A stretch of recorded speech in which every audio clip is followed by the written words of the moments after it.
السلام علیکم۔ Urdu novel plate form میں خوش آمدید۔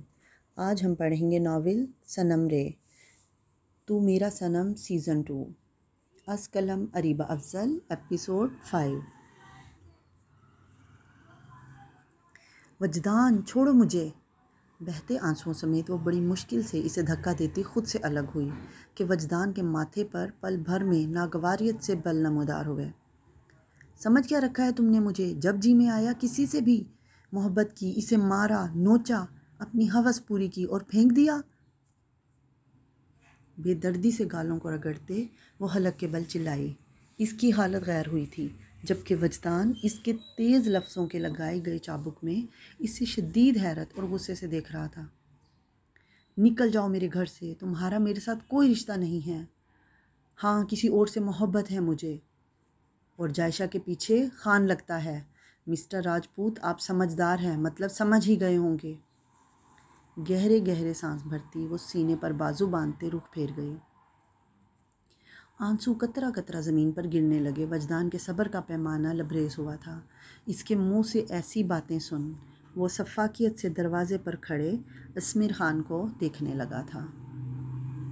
میری محبت تم نے دیکھی تھی صنم، میری نفرت اب تم دیکھو گی۔ برباد کر دوں گا میں تمہیں صنم، جس طرح ان 5 سالوں میں خود کو قصوروار جان کر میں ہوا ہوں، بالکل ویسے ہی تمہیں بھی رسوا کر دوں گا۔ وہ اپنے سے باہر ہوتا دیوار پر زور سے مکہ مارتے غراتے دماغ کی رگیں تن گئیں۔ آج اور ابھی سے تم ایک نئے وجدان راجپوت سے ملو گی۔ تمہیں اس آگ میں جھونک دوں گا جہاں تمہارا وجود راکھ ہو جائے گا، اور رہی بات جائشہ کی تو اس کا پتہ بھی میں کر ہی لوں گا۔ وہ انگلی سے اٹھا کر وارن کرتا، لمبے لمبے ڈگ بھرتا وہاں سے چلا گیا، جبکہ پیچھے صنم زمین پر بیٹھتی چلی گئی۔ اس کی آنکھوں میں ابھری اب نفرت وہ محسوس کر چکی تھی، اس لیے اب دل کٹ کر رہ گیا۔ وجدان، آئی ہیٹ یو۔ وہ کسی پاگل کی مانند زمین پر ہاتھ مارتی روتے ہوئے چلا اٹھی تھی۔ کسی خیال کے تحت وہ بھاگتے ہوئے اندر جائشہ کے روم میں گئی تھی۔ جائشہ میری جان۔ اس نے خود ساختہ جائشہ کو گلے سے لگائے خود میں بھینچا تھا، جبکہ کمرے کے اندر داخل ہوتے اسمیر خان کو جیسے چپ لگ گئی تھی۔ یونیورسٹی میں بیٹھی وہ ٹیبل پر انگلیوں سے نہ جانے کیا لکھ رہی تھی، پھر ہاتھ اٹھا کر دونوں ہاتھوں کو دیکھا۔ اس ظالم شخص کا لمس اسے آج بھی خود کو بے چین کرتا محسوس کر رہا تھا۔ اس نے بے سکونی سے آنکھیں بند کر کے سر ٹیبل پر رکھ لیا۔ اب اگر وہ یہاں تھا تو بے سکونی تو طے تھی نا۔ السلام علیکم اسٹوڈنٹ۔ کلاس میں داخل ہوتے وہ مہذب مگر سرد آواز میں بولا کہ تمام اسٹوڈنٹ اسے دیکھ سلام کا جواب دینے لگے، جبکہ بند آنکھوں کے ساتھ بھی وہ اس آواز کو لاکھوں کروڑوں میں پہچان سکتی تھی۔ اس نے آنکھیں کھول سامنے کھڑے شخص کو دیکھا تھا۔ آنکھوں میں تڑپ یکدم ہی ابھر آئی تھی، جبکہ مقابل نے ایک نظر پوری کلاس پر ڈالی۔ بے تاثر نظر اس چاہت سے بھرپور نظروں پر پڑی، پھر یکدم ہی پلٹ آئی تھی۔ آج کا ٹاپک شروع کرتے ہیں، وہ خالص پروفیشنل انداز میں بولا، اور اپنی رعبدار شخصیت میں وہ بہت پرکشش لگ رہا تھا۔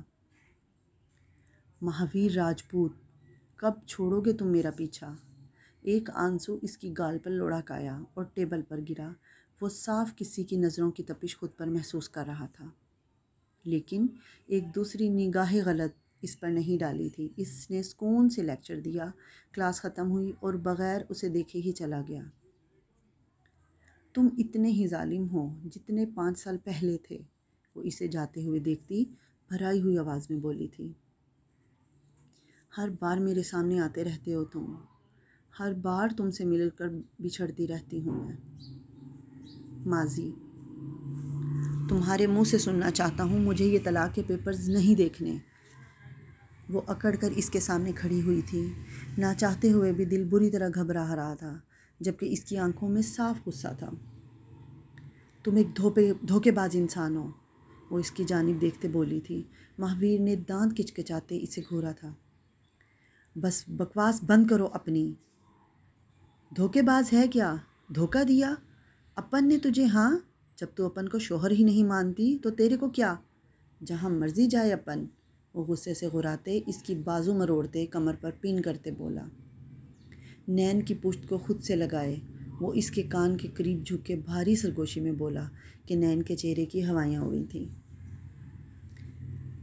بول، تجھے ہر چیز میں مسئلہ ہے، ہر بار تو نے اپن کو بد کردار کہا ہے، اور مرد اتنا کچھ برداشت نہیں کرتا نین بی بی، وہ تنک کر کہتا دانتوں سے اس کے کان کی لو کو کاٹ گیا کہ کان کی لو سرخ پڑ گئی۔ تو بہت پچھتائے گی اپنی اس کینچی کی طرح چلتی زبان پر۔ بازو کو مزید مروڑتے وہ شفقت سے بولا کہ نین کو اپنی بازو میں تکلیف اٹھتی محسوس ہوئی تھی۔ اور تم اپنے پر جو تم مجھے دھوکہ دے رہے ہو، آنکھوں میں موتی بھرے وہ لب بھینچے بولی تھی۔ اس کا دل بری طرح کسی نے مٹھی میں جکڑا تھا۔ تیرے جیسی لڑکی کے منہ سے دھوکے کا لفظ اپن کے دماغ میں فٹ نہیں ہو رہا۔ جھٹکے سے اس کا رخ اپنی جانب کیا کہ اس کی بازو اسے چٹکتی ہوئی محسوس ہوئی تھی۔ دو مجھے طلاق، آنکھوں میں سرخی لیے وہ اذیت ناک لہجے میں بولی تھی۔ مہاویر نے اس کے بازو پر گرفت سخت تر کی۔ نہیں دے گا اپن تجھے طلاق، پتہ ہے کیوں؟ ایک مرد ہوتے ہوئے بھی اپن کے اندر اتنی ہمت نہیں ہے۔ تیرے سے محبت اپن کی زندگی کی سب سے بڑی غلطی تھی، لیکن اپن اس غلطی کے ساتھ جیے گا اور تجھے بھی جینا ہوگا۔ اپن سے نفرت کرتی ہے نا، تو یہی تیری سزا ہے۔ وہ ایک ایک لفظ چبا کر ادا کرتا اسے حقارت بھری نظروں سے دیکھنے لگا۔ تیرے کو جو کرنا ہے کر، لیکن اس رشتے میں رہتے ہوئے کر، جو تیرے جی میں آتا ہے کر، اپن کو فرق نہیں پڑتا۔ چل اپنا یہ منحوس چہرہ دفع کر اپن کے سامنے سے۔ وہ نہایت بدتمیزی سے اسے دھکا دیتا جیب سے موبائل نکالتا، نمبر ملاتا، فون کان کو لگا گیا تھا۔ ہاں ہیلو زوبی، کہاں چلنے کا ہے تیرے کو؟ صوفے پر بیٹھتے وہ سکون سے بولا، جبکہ نین اسے پھٹی پھٹی نظروں سے دیکھ رہی تھی۔ کتنا بے حس شخص تھا وہ۔ ہاں چلتے ہیں نا جھیل کنارے، تو اور اپن۔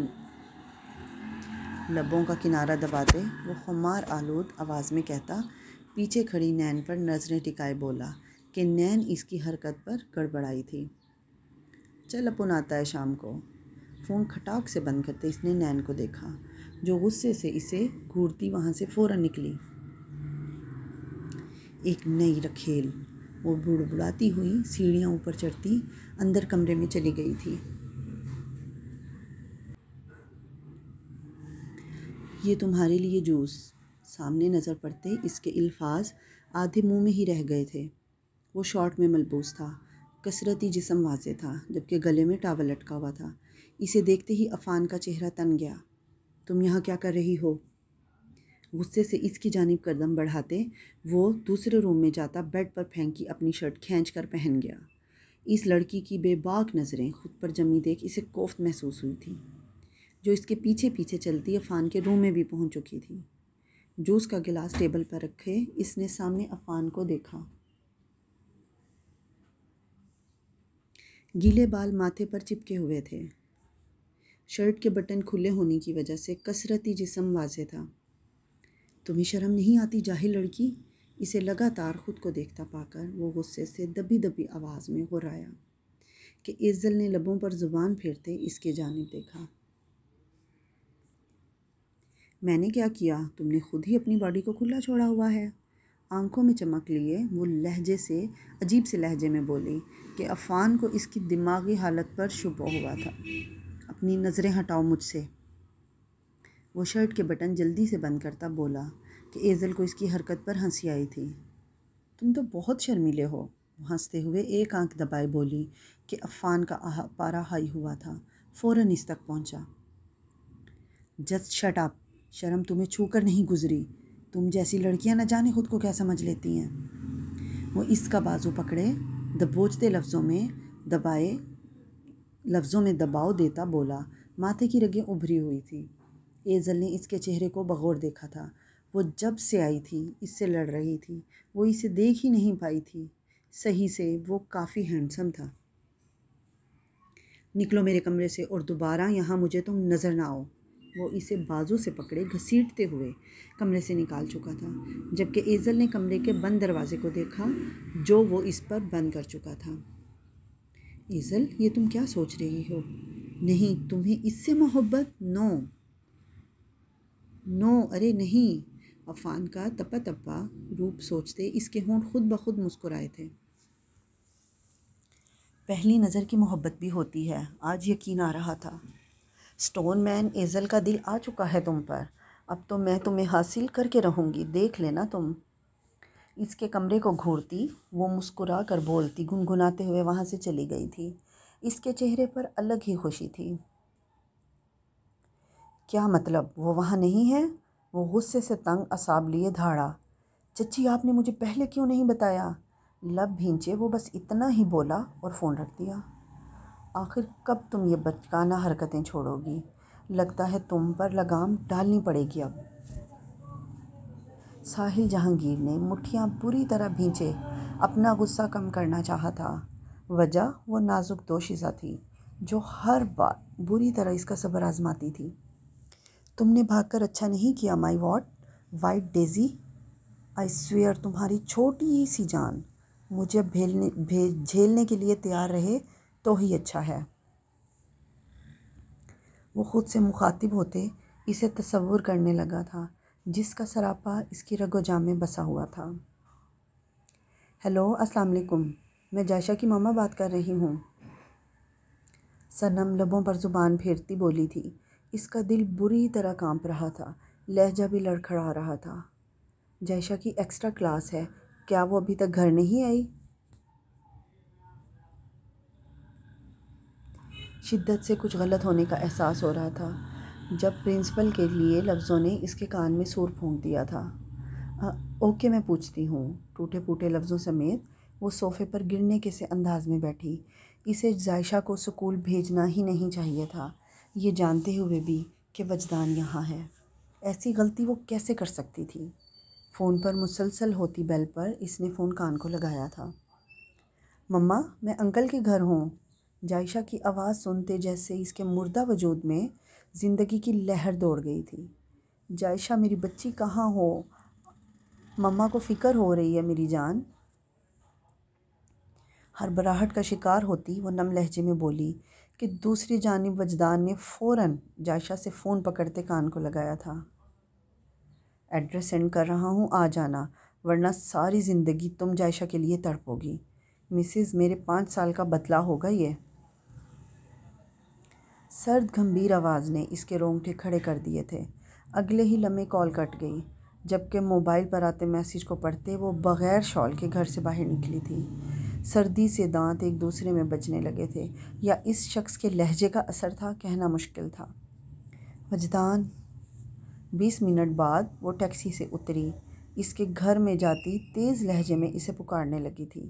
جب وہ سیڑھیاں اترتا سکون سے اس کی سفید پڑتی رنگت دیکھنے لگا۔ شش، آہستہ بیگم، میری بیٹی سو رہی ہے۔ آنکھوں میں چمک لیے وہ طنزیہ بولا کہ صنم کے بدن میں جیسے شعلے سے بھر گئے ہوں۔ وہ تمہاری بیٹی نہیں ہے، سمجھے تم؟ وہ میری بیٹی ہے، وہ پہلے سے زیادہ بلند آواز میں چیخی۔ وجدان کا قہقہ بلند ہوا تھا۔ اچھا، مجھے سمجھ نہیں آ رہا تمہیں کیسے پکاروں؟ میری بیوی ہو یا کسی اور کی ناجائز بیوی؟ وہ استہزا ہنسا۔ صنم نے کرب سے آنکھیں میچیں، آنکھوں سے آنسو ٹوٹ کر گرے تھے۔ ہاں، رو مت صنم، تمہارے رونے سے آج بھی اس دل کو تکلیف ہوتی ہے۔ اس کے آنسوؤں کو انگلی کی پوروں پر لیتے وہ نفی میں سر ہلاتے گویا ہوا۔ اس کا لہجہ صنم کو اپنا مذاق اڑاتا لگ رہا تھا۔ وجدان، میری بیٹی کہاں ہے؟ اس کے رونے میں شدت آئی تھی، جبکہ وجدان نے بغور اسے دیکھا۔ وہ ہمیشہ اسے پاگل کرنے کا باعث بنتی تھی۔ چلی جاؤ یہاں سے صنم، یہاں تمہاری بیٹی نہیں ہے۔ رخ اس کی جانب سے موڑتے وہ لب بھینچے سنجیدگی سے بولا کہ صنم نے تڑپ کر اسے دیکھا۔ وجدان، یہ کیا بکواس ہے؟ کہاں ہے میری جائشہ؟ اس کے بازو کو پکڑتے وہ غرا اٹھی تھی۔ جائشہ وہیں ہے جہاں اسے ہونا چاہیے تھا، میرا وقت ضائع مت کرو۔ وہ بے حس بنا درشتگی سے بولا۔ وجدان، میں تمہیں جان سے مار دوں گی، میری بیٹی کہاں ہے؟ اس کے گریبان کو پکڑتے وہ غصے سے چلا اٹھی تھی، جبکہ وجدان کے اندر لاوا ابل رہا تھا۔ سختی سے اس کی کلائی جکڑے وہ اسے دروازے کے باہر لا کر پٹک چکا تھا۔ ہلکی ہلکی بارش نے زمین کو گیلا کر دیا تھا۔ سردیوں کی بارش نے ہڈیوں کو سیکنڈوں میں ٹھٹھرا دیا تھا۔ میں نے کہا نا، نہیں ہے تمہاری بیٹی ادھر، جاؤ یہاں سے، ورنہ کسی کو منہ دکھانے کے قابل نہیں چھوڑوں گا تمہیں، وہ آہستگی سے جھکتے سرگوشی نما آواز میں بولا، اپنے کندھے پر اس کی گرم سانسیں محسوس کرتے اس کے گال دہک اٹھے تھے۔ وہ پل میں سب بھولی تھی جب وہ ٹرانس سی کیفیت میں اس سے الگ ہوتے اس سے دور ہوا اور اسے خارجی گیٹ کی طرف اشارہ کیا۔ وہ خود اندر چلا گیا، جبکہ صنم اس کے گھر کے مین دروازے کو بند دیکھ کر دوبارہ بجانا شروع ہو چکی تھی، جبکہ وہ بے حس اندر سگریٹ سلگائے بیٹھا تھا۔ بارش نے زور پکڑا، صنم کا وجود کپ کپا رہا تھا، کپڑے بھیگ چکے تھے، اس کی آنکھوں سے مسلسل اپنی بیٹی کے لیے آنسو جاری تھے۔ وہ جلدی جلدی میں شال بھی نہیں لے پائی تھی۔ باہر گھاس پر رکھے ایک بینچ پر بیٹھی وہ شدت سے روتی تھی۔